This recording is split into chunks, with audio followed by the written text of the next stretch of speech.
OP principles. తర్వాత ఇక్కడ ఏమన్నా అంటే first one encapsulation, inheritance, polymorphism, abstraction. మనకి క్లాస్ కాన్సెప్ట్స్ అన్నీ క్లాస్లో ఉన్న కాన్సెప్ట్స్ అన్నీ అర్థమైన ఆబ్జెక్ట్ ఓరియంటెడ్ కాన్సెప్ట్స్ అన్నీ అర్థమైన తర్వాత ఊప్స్ ప్రిన్సిపల్ గురించి చెప్పుకుంటామండి. దీంట్లో ఫస్ట్ వన్ ఏంటి అంటే ఎన్కాప్సులేషన్. సో ఈ ఎన్కాప్సులేషన్ అంటే ఏంటి? Binding the data into single object or single entity is nothing but encapsulation. So binding the data అంటున్నాం అండి. డేటా మీన్స్ ఒకనా వేరియబుల్స్లో ఉన్న వాల్యూస్ని ఒక మెథడ్స్ ద్వారా మనం ఆబ్జెక్ట్కి బైండ్ చేస్తామండి. That is nothing but encapsulation. దాన్ని మనం క్లాస్ లోపల ఎలా ఇంప్లిమెంట్ చేయాలి?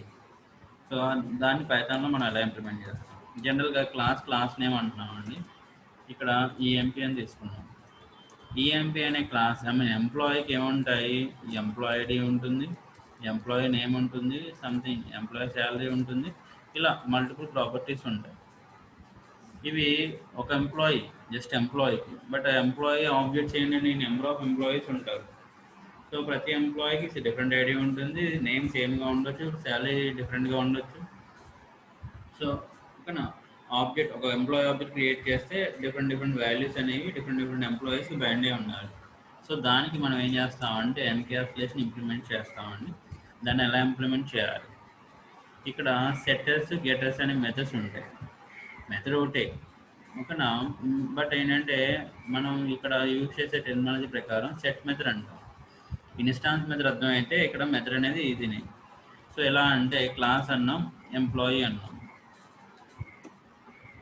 ఓకే, ఇక్కడ వేరియబుల్స్ మనం క్లాస్లో డైరెక్ట్గా తీసుకుంటాకి ఎలా తీసుకున్నామని స్టాటిక్ వేరియబుల్స్ అనుకోండి. సారీ, క్లాస్ వేరియబుల్స్ అనుకోండి. మనం ఏమంటున్నామండి? హలో, సెల్ఫ్ అన్న ఒకటి ఉంది కదా సార్, ఇన్స్టాన్స్ వేరియబుల్ అప్పుడు. అవునండి. ఓకే, ఇక్కడ మనం ఏమంటున్నాం అండి? క్లాస్ అన్నాం కదా, స్టాటిక్ వేరియబుల్. స్టాటిక్ వేరియబుల్ ఇలా క్రియేట్ చేస్తాం, బాగానే ఉంది. ఇక్కడ వాల్యూ ఫిక్స్డ్ అయిపోతుంది. సో అలా కాకుండా వాల్యూ అనేది ఆబ్జెక్ట్ మారాలంటే మనం ఏం చేస్తాం? ఇన్స్టాన్స్ వేరియబుల్ తీసుకుంటాం. సో ఇన్స్టాన్స్ వేరియబుల్స్ మనం కన్స్ట్రక్టర్లోనే క్రియేట్ చేయొచ్చు, మెథడ్లోనే క్రియేట్ చేయొచ్చు, ఇన్స్టాన్స్ మెథడ్లో. బట్ కన్స్ట్రక్టర్ అంటే ప్రతిసారి ఆబ్జెక్ట్ క్రియేట్ అయినప్పుడు ఎగ్జిక్యూట్ అవుతుంది కాబట్టి అది ఒక ఆబ్జెక్ట్ క్రియేట్ చేస్తే ఒక ఆబ్జెక్ట్కి ఎగ్జిక్యూషన్ అవుతుందండి, ఇంకో ఆబ్జెక్ట్ క్రియేట్ చేస్తే ఇంకో ఆబ్జెక్ట్ ఎగ్జిక్యూషన్ అవుతుంది. బట్ మనం అలా కాకుండా మెథడ్స్ ద్వారానే డైరెక్ట్గా యాక్సెస్ చేస్తామండి. సో అది కూడా ఇన్స్టాన్స్ మెథడ్స్.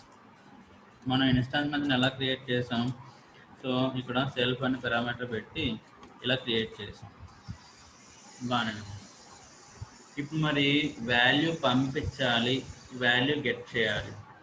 ఒక ఆబ్జెక్ట్లో ఉన్న డేటాని మనం గెట్ చేయాలి అంటే ఒక మెథడ్, ఆబ్జెక్ట్కి డేటాని బైండ్ చేయాలి అంటే ఒక మెథడ్. అంటే రెండు మెథడ్స్, రెండు కూడా ఇన్స్టాన్స్ మెథడ్స్ కింద మనం తీసుకుంటాం.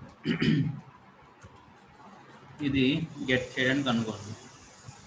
బట్ M1 M2 అని చెప్పేసి మనం ఇక్కడ ఆ నేమ్స్ వాడకూడదు. వాడొచ్చు అంటే వాడొచ్చు, నో ప్రాబ్లం. బట్ M1 అంటే ఏంటి, M2 అంటే ఏంటి, సో మనకు తెలియదండి.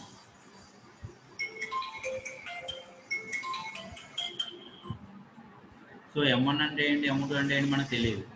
M1 అనగానే ఐడియా ఉండదు.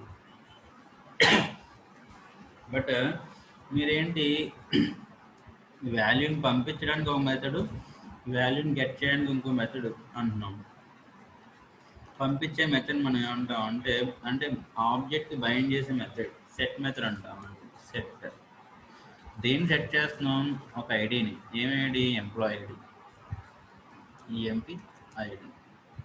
మరి పంపిస్తున్నాం, బైండ్ చేస్తున్నాం అంటే పారామీటర్ ఉండాలి.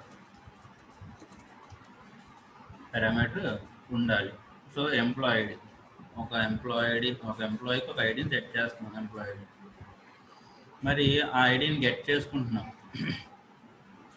Method get EMP ID. Get చేసేటప్పుడు పారామీటర్ ఉండదు, బట్ రిటర్న్ టైప్ ఉంటుంది, రిటర్న్. సో దేన్ని గెట్ చేయాలి? ఓకేనా, ఈ యొక్క ఐడిని గెట్ చేయాలి. ఎందుకంటే ఏ ఐడి పంపిస్తామో ఆ ఐడిని గెట్ చేయాలి. కాబట్టి మరి ఈ ఐడి అనేది ఏంటండి? Local variable. ఎందుకు? ఈ మెథడ్కి పారామీటర్ ఉంది కాబట్టి అది లోకల్ అయిపోతుంది. దాన్ని మీరు ఈ క్లాస్లో ఒకన ఏ మెథడ్లో అయినా మీరు ఇన్స్టాన్స్ మెథడ్లో వాడుకోవాలి అంటే దాన్ని మీరు ఇన్స్టాన్స్ వేరియబుల్ కింద క్రియేట్ చేయాలి.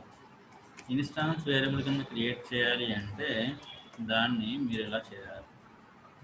ఇప్పుడు ఈ యొక్క వేరియబుల్ని ఈ క్లాస్లో మీరు ఇన్స్టాన్స్ మెథడ్లో వాడుకోవచ్చు.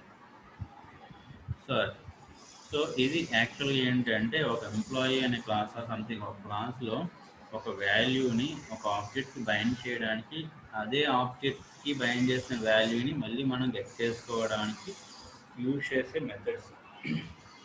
సో దాన్ని మనం ఏమంటామంటే set method and get method అంటామండి. సో బైండ్ చేయడానికి వాడేది సెట్ మెథడ్, గెట్ చేయడానికి వాడేది గెట్ మెథడ్. సో ఈ రెండు methods for a single variable. ఒక వేరియబుల్కి రెండు మెథడ్స్ కంపల్సరీ రాయాలి, ఇంకొక వేరియబుల్కి ఇంకొక రెండు మెథడ్స్ కంపల్సరీ రాయాలండి. సో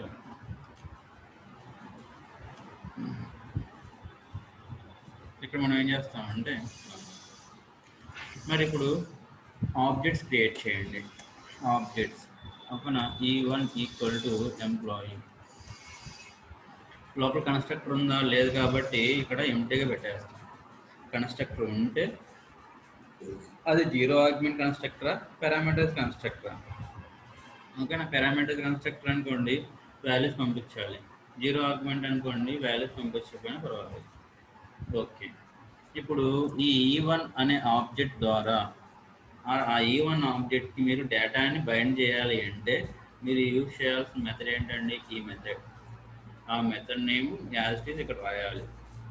సో అలాగే ఆ మెథడ్ పారామీటర్ ఏమైనా ఉందో ఒక పారామీటర్ ఉంది. సో పైథాన్ కాబట్టి డైనమిక్ కాబట్టి మీరు ఏ డేటా అయినా ఇచ్చుకోవచ్చు, ప్రాబ్లం లేదు, బట్ కరెక్ట్ వాల్యూస్ ఇవ్వాలి. ఓకే. సో ఇదేం చేస్తుందండి, ఇది వదిలేస్తే కాసేపు ఇదేం చేస్తుందండి, ఈ రెండు లైన్లు అర్థం. E1 అనేది EMP అనే క్లాస్ యొక్క ఆబ్జెక్ట్. E1 ఆబ్జెక్ట్ ద్వారా మనం కాల్ చేస్తున్నాం కాబట్టి సెట్ EMP ఐడి అనే మెథడ్ EMP క్లాస్లో విత్ వన్ పారామీటర్తో ఉందా లేదా అని చెక్ చేసుకుంటుంది. ఉంటే ఏమవుతుందండి, మెథడ్ కాల్ అవుతుంది. మెథడ్ కాల్ ఏమవుతుందండి, ఈ డేటా అనేది ఈ ఆబ్జెక్ట్లో స్టోర్ అవుతుంది. సో అది ఇప్పుడు ఆ డేటాని మనం డిస్ప్లే చేయాలి అంటే ఓకేనా, అంటే ఒక ఆబ్జెక్ట్లో ఉన్న డేటాని మనం రిట్రైవ్ చేయాలి. ఆబ్జెక్ట్ అంటే ఏం లేదు, మీరు FB అకౌంట్ క్రియేట్ చేశారు, క్రియేట్ చేసిన తర్వాత మీ వాల్యూస్ మీరు లాగిన్ అవ్వాలంటే మీరు యూజర్ నేమ్ పాస్వర్డ్ ఇస్తారు, ఆటోమేటిక్గా ఏమవుతుంది, మీ డేటా డిస్ప్లే అవుతుంది. అంటే అక్కడ గెట్ అనే సంథింగ్ మెథడ్స్ ఉంటాయి, ప్రతి ఒక్క వాల్యూస్ మీ యొక్క వాల్యూస్ అన్నీ కూడా డిస్ప్లే అవుతాయి. అలాగే క్రియేట్ అయిన తర్వాత మనం ఏం చేయాలి, గెట్ చేయాలి. గెట్ చేయడానికి మెథడ్ ఏం రాస్తాం, ఓకేనా. E1 dot a object same object, మనం వేరే ఆబ్జెక్ట్ మార్చకూడదు. E1 డాట్ మెథడ్ నేమ్ ఏంటి, get EMP ID. So parameter ఉందా లేదు, దీనికి రిటర్న్ టైప్ ఉంది కాబట్టి దీన్ని మనం ఏంటంటే ఒక వాల్యూకి అసైన్ చేసుకోవచ్చు, ఒక వాల్యూకి మనం అసైన్ చేసుకోవచ్చు, లేదా డైరెక్ట్గా మీరు ప్రింట్ చేసేసుకోవచ్చు, నో ప్రాబ్లం. ఎందుకంటే వాల్యూ వచ్చిందా లేదా అని తెలుసుకోవడం కోసం మనం ప్రింట్ రాస్తాం. ఓకేనా. ఇప్పుడు మనం ఏమంటున్నాం అండి, ప్రింట్ మనం ఏమంటున్నాం EID1. సో ఒకసారి మీరు దీన్ని రన్ చేశారనుకోండి,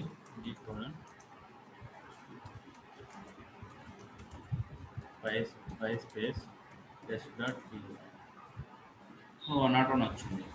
సో ఇక్కడ ఏంటంటే ఎంప్లాయీ. ఇప్పుడు మీరు డెకరేషన్స్ అనమాట,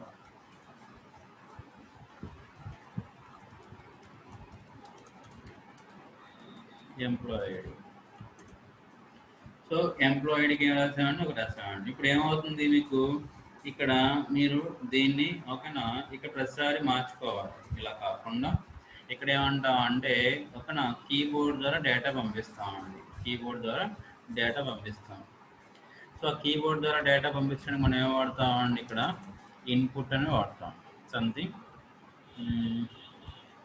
x equal to or something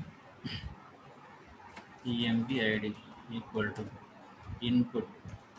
so అది ఇంటిజర్ అనుకోండి, మార్చుకోండి ఇంటిజర్లోకి, ఎంటర్ EMP ఐడి. మీకు కావాలంటే మార్చుకోండి ఇంట్లోకి టైప్ కన్వర్షన్. ఇక్కడ ఫిక్స్ చేయకుండా మనం ఏమంటున్నామండి, EMP ఐడి. సో ఈ EMP ఐడి మీరు ఎంటర్ చేసిన డేటాని ఈ ఆబ్జెక్ట్ బైండ్ చేస్తున్నారు. సో బైండ్ చేసిన డేటాని దీని ద్వారా గెట్ చేసి ఇంకొక వేరియబుల్లో పెట్టుకున్నారు. ఆ వేరియబుల్ని మీరు ప్రింట్ చేస్తున్నారు. ఇప్పుడు మీరు డైనమిక్గా సో ఎంటర్ ఎంప్లాయీ ఐడి 102 103 మీరు పంపించిన వాల్యూ వస్తుంది. మళ్ళీ బైండ్ చేయండి ఇంకో ఆబ్జెక్ట్, సో 104, సో ఇంకో ఆబ్జెక్ట్ సంథింగ్ 111. ఇలా డైనమిక్గా అంటే ఒకటే క్లాస్, ఓకేనండి. సో మీరు పంపించింది ఎన్ని వాల్యూస్, ఒక వాల్యూస్ ఒక ఆబ్జెక్ట్ బైండ్ అయింది, ఇంకో వాల్యూ పంపించండి ఇంకో ఆబ్జెక్ట్ బైండ్ చేసుకోండి. అలా మీరు ఎన్నో ఆబ్జెక్ట్స్ని క్రియేట్ చేసుకోవచ్చు. బట్ ఇక్కడ మీరు చూస్తున్న వాల్యూ ఏంటంటే ఒక వాల్యూనే, ఐడి ఒకటే. అంటే ప్రతి పారామీటర్కి 2 వాల్యూస్ మీరు కంపల్సరీ డిఫైన్ చేయాలి. సో ఇది యాక్చువల్గా ఏంటంటే ఈ యొక్క డేటాని ఈ E1 ఆబ్జెక్ట్తో మీరు బైండ్ చేస్తున్నారు. సో ఇదే ఆబ్జెక్ట్ ఇంకో ఆబ్జెక్ట్ క్రియేట్ చేయండి. ఇక్కడ మీరు ఏమంటున్నారు, ఈఎంపీ ఐడి సంథింగ్ 1, ఓకేనా. ఇక్కడ ఏమంటున్నాం అండి, E2 ఇక్కడ 1. సో ఇక్కడ మీరు చూడండి గెట్ చేయాల్సింది E2 నుంచి, నాట్ E1 సంథింగ్. సో ఇప్పుడు మనకి ఏమంటుందండి, ఎంప్లాయీ ఐడి 101, ఇంకోటి ఎంప్లాయీ ఐడి 102. సో రెండు ఒకసారి ప్రింట్ చేసి పైన ఇక్కడ ప్రింట్ చేయకుండా రెండు ఒకసారి ప్రింట్ చేయండి. అంటే రెండు తీసుకున్న తర్వాత ప్రింట్ చేయండి. So employee ID 101, employee ID 102, 101, 102. So ఇలా. సో ఇదేంటి అంటే మనం ఒక ప్రాపర్టీ తీసుకున్నాం. మీరేంటంటే మీరు ఎన్ని ప్రాపర్టీస్ అని తీసుకోండి, బట్ ఆ ప్రాపర్టీస్కి మీరు ఏం చేయాలి, సెట్టర్స్ గెట్టర్స్ రాయాలి. సో సెట్ ఈఎంపీ ఐడినే రాయాలా, లేదు మీ ఇష్టం, మీరు ఏ మెథడ్ అయినా రాయొచ్చు. బట్ ఇలా రాస్తే ఏమవుతుందంటే కన్వెన్షన్ అనేది ఈజీగా ఉంటుంది. ఓకే, ఇది వాల్యూ. ఇంకోటి ఇప్పుడు సెల్ఫ్ ఏంటిది గెట్ మనం సెట్ వాడుతున్నాం కదా, అది నార్మల్ కన్స్ట్రక్టర్స్ యూస్ చేసేయచ్చా, లేకపోతే పర్టికులర్ గా సెల్ఫ్ లైక్ వేరియబుల్స్ అప్లై చేసినప్పుడు వాడాలా? లేదండి, ఇక్కడ మీరు ఏంటంటే ఇది మెథడ్ అంతే, కన్స్ట్రక్టర్ వేరు, ఇక్కడ మనం ఏమంటున్నాం అండి, మనకి కన్వెన్షన్ కోసం మనం ఏం చేస్తున్నాం, మెథడ్ క్రియేట్ చేయాలి. ఇక్కడ మెథడ్ M1 అన్నాం అనుకోండి, ఇక్కడ M2 అన్నాం అనుకోండి. సో ఈ M1 M2 మెథడ్ని కాల్ చేయాలి. M1 మెథడ్ అంటే ఏంటి, సో జనరల్గా మనం ఏంటంటే అదొక మెథడ్ అంటున్నాం అంతే. బట్ ఆ మెథడ్ ఎందుకు వాడతాం అనేది మనం ఇంటర్నల్గా దాంట్లోకి వెళ్ళి తెలిస్తేనే కానీ చూడలేదు. మెథడ్ నేమ్ చూడంగానే మీకు తెలుసుకోవాలి. అలాగే మనం ఏంటంటే మనం మెథడ్స్ని క్రియేట్ చేయాలి. మనం మెథడ్స్ చెప్పేటప్పుడు ఏంటంటే మెథడ్ నేమ్ పెట్టాలి. మనం M1 M2 సంథింగ్ ఇష్టం మనం ఏదైనా పెట్టుకున్నాం, బాగానే ఉంది. ఇక్కడ సెల్ఫ్ ఎందుకు వాడుతున్నామండి, మనం ఒక ఆబ్జెక్ట్కి ఒక్కొక్క వాల్యూ, అంటే డిఫరెంట్ ఆబ్జెక్ట్స్ డిఫరెంట్ వాల్యూస్ ఉండాలి. సో అటువంటిప్పుడు మనం ఏం చేయాలి, గో ఫర్ ఇన్స్టాన్స్ వేరియబుల్స్. మనం ఎక్కడెక్కడ క్రియేట్ చేయొచ్చు, ఒకటి కన్స్ట్రక్టర్లోనే క్రియేట్ చేయొచ్చు, ఇంకోటి ఇన్స్టాన్స్ మెథడ్లోనే క్రియేట్ చేయొచ్చు. సో మనం కన్స్ట్రక్టర్ వాడచ్చు, బట్ మనం ఏంటంటే కన్స్ట్రక్టర్ వాడితే మనం ఏం చేస్తున్నామండి, ఆబ్జెక్ట్ క్రియేట్ చేసినప్పుడు వాల్యూస్ పంపించేయాలి. మనం ఇక్కడ నుంచి పంపించేయాలి. మనం అలా కాకుండా ఆబ్జెక్ట్ క్రియేట్ చేసిన తర్వాత సమ్ మెథడ్స్ ద్వారా మనం డేటా పంపిస్తున్నామండి. ఎన్క్యాప్సులేషన్ అంటే ఇది కన్స్ట్రక్టర్ ద్వారా మనం పంపిస్తున్నామండి. మనం ఓకేనా మెథడ్స్ ద్వారా, ఓకేనా, అది కూడా పబ్లిక్ మెథడ్స్ ద్వారా మనం ఏం చేస్తామంటే డేటాని మనం పంపిస్తాం. So object to object different objects కాబట్టి ఇన్స్టాన్స్ మెథడ్స్ వాడతాం. డిఫరెంట్ ఆబ్జెక్ట్స్, ఇదొక ఆబ్జెక్ట్, ఇక్కడ ఇంకో ఆబ్జెక్ట్. సో డిఫరెంట్ ఆబ్జెక్ట్స్ మనం ఎందుకంటే సో డిఫరెంట్ ఆబ్జెక్ట్స్ కాబట్టి గో ఫర్ ఇన్స్టాన్స్ మెథడ్స్ అండి. ఇక్కడ ఒక వేరియబుల్ తీసుకున్నాం కాబట్టి 2 మెథడ్స్ అండి. ఇంకో వేరియబుల్ తీసుకుంటే ఇంకో 2 మెథడ్స్. సో అలాగా మీరు మెథడ్స్ డిఫైన్ చేసుకోవాలి. ఇది మనం మాన్యువల్గా చేస్తున్నాం కాబట్టి అన్ని మెథడ్స్ రాయాలి, అది రాయడం కామనే. బట్ ఇక్కడ మనం ఏం చేస్తున్నాం అండి, ఎన్ని మెథడ్స్ ఉంటే అన్ని మెథడ్స్ అన్నిసార్లు అన్ని ఆబ్జెక్ట్స్ని కాల్ చేయాలి. బట్ రియల్ టైంలో ఏంటంటే మనకి ఓకేనా ఫ్రంట్ ఎండ్ నుంచి డేటా వస్తుంది కాబట్టి ఓకేనా ఒక మెథడ్ క్రియేట్ చేస్తాం అంతే. క్లాస్లో అన్ని మెథడ్స్ క్రియేట్ చేస్తాం, ఓకే. బట్ డిస్ప్లేకి సెట్ చేసినప్పుడు కూడా బయట ఒకసారి సెట్ చేస్తాం, డిస్ప్లేకి కూడా ఒకసారి డిస్ప్లే చేస్తాం. ఓకేనా? బట్ ఇక్కడ చూడండి, ఈ వన్ ఆబ్జెక్ట్కి ఒకసారి సెట్ చేసాం, ఒకసారి గెట్ చేసాం. మరి ఈ టూ ఆబ్జెక్ట్కి ఒకసారి సెట్ చేసాం, ఒకసారి గెట్ చేసాం. బట్ రియల్ టైంలో ఎన్ని ఆబ్జెక్ట్స్ అయినా సరే ఒకసారి సెట్ చేస్తాం, ఒకసారి గెట్ చేస్తాం.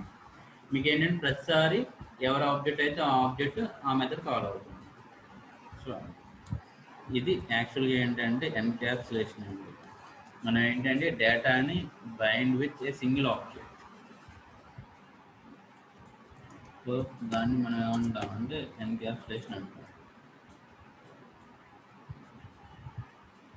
దీనివల్ల ఏమవుతుందంటే ఈ ఆబ్జెక్ట్ ఉన్నంత వరకు, అంటే E1 ఉన్నంత వరకు, ఓకేనా, ఆ ఆబ్జెక్ట్లో ఉన్న డేటాని మీరు గెట్ చేసుకోవచ్చు.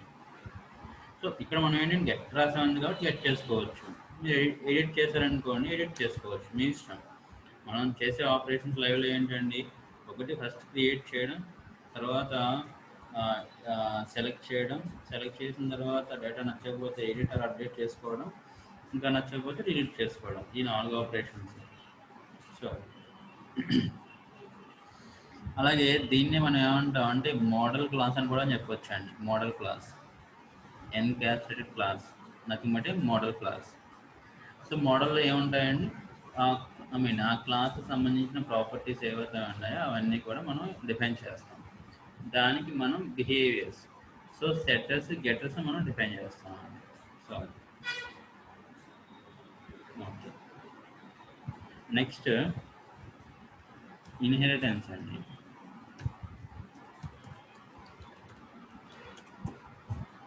ఇక్కడ చూడండి,